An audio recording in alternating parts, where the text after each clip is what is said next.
Hey saxophonist, Nick Altieri here with Hemenway Saxophone. Thanks for joining me today as we deep dive into rhythm changes.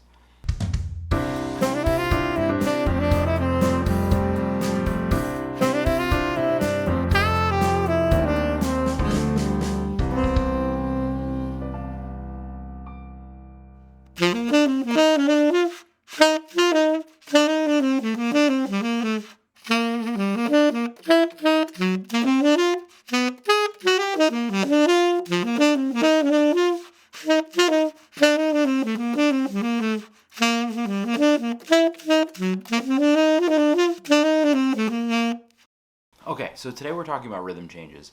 And rhythm changes is a standard set of chord changes that can be applied to a lot of tunes. You just heard me play the A section of a tune called Anthropology by Charlie Parker, and that's a really common rhythm changes tune that a lot of people call on jam sessions and other kind of situations.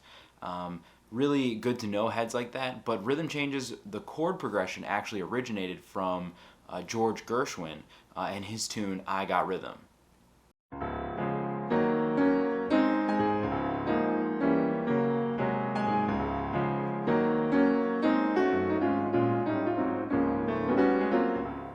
So something that's really important, I think, to learning the changes of any standard tune is learning the roots of the chords.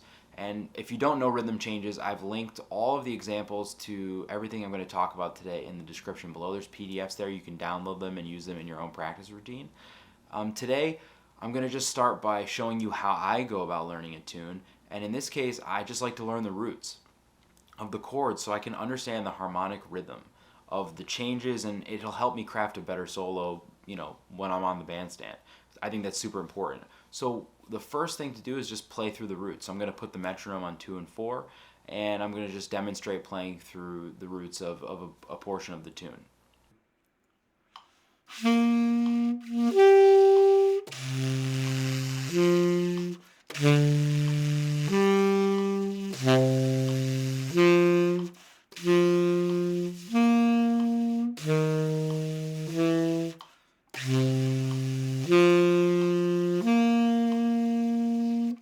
Okay, so now that we understand the roots of the chords and kind of the harmonic rhythm of the tune, let's talk quickly about the form of the tune. Rhythm changes is an AABA form. It's typically in rhythm changes tunes, the first two A sections are the same, or there's a slight variation leading into the B section.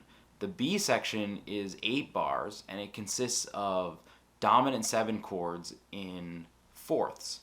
So if we're in concert, and many rhythm changes tunes are in B flat concert, then those chords are going to be D7 to G7, and then G7 to C7, and then C7 to F7, back to our B flat major 7 at the beginning of our last A section. Something to keep in mind is that there are sort of non-traditional chord changes for different rhythm changes tunes that happen in the bridge, and in a later video we'll discuss that.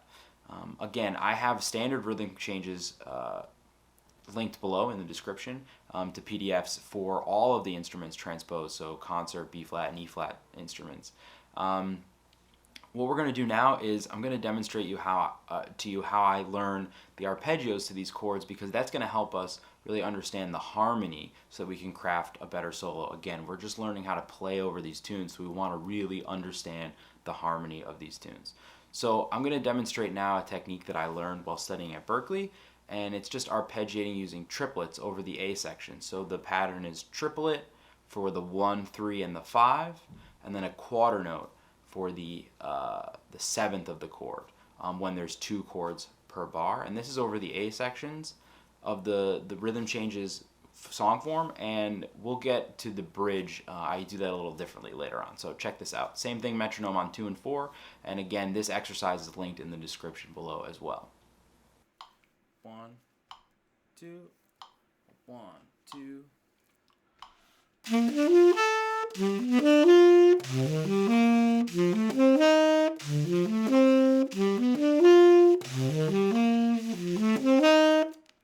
Okay, so if you still feel like you need some time to spend on the arpeggios of the A section, go ahead and do that. But if not, if you're ready to move on to the B section, we're going to look at moving around with these dominant chords and a different version of this exercise that I use, because the dominant chords are, instead of 2 chords per bar, there's 1 chord for every 2 bars.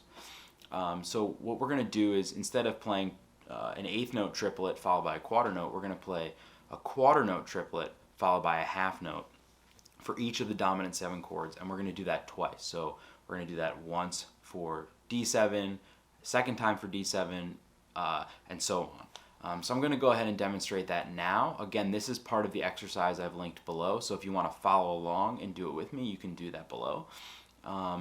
This is something that's really good to incorporate into your practice routine. You can take these and play them with different changes on other tunes that you're working on. But again, same thing, metronome on 2 and 4.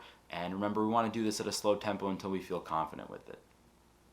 1, 2, 1, 2.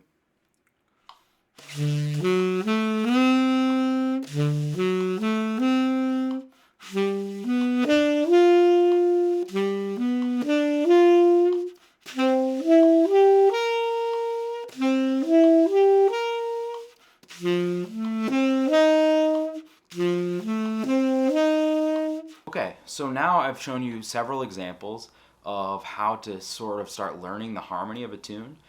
In future videos in this series, we're really going to dive into sort of crafting a solo using the chord tones as well as passing tones. We'll talk about 4/3 suspensions in the bridge. Again, but these are beginner concepts that are really important to learning real jazz vocabulary. Again, if you're interested in further learning rhythm changes, there's a ton of information online. I have some on my website, nickaltierimusic.com. Also, the links to all of these PDFs are available on my website, as well as some other educational content. Or if you're interested in studying privately with me, you can check me out on my website, nickaltierimusic.com, which is, again, linked below in the description. Also, you can find me on Instagram at @nickaltieri, and I'm kind of posting a bunch of stuff on there as well. We're going to have several other videos in this series of learning standard jazz vocabulary, and we're going to start working on the blues as well as some other common song forms, and also some other heads of rhythm changes. So if you're really digging the rhythm changes thing, make sure to hit that subscribe button and that little bell so that you know when I release my next video. Thank you so much for joining me today. I hope this helps you become a better improviser, and if you're just beginning to learn basic jazz vocabulary, I hope this helps you get to the next step in your journey. Thank you so much for joining me.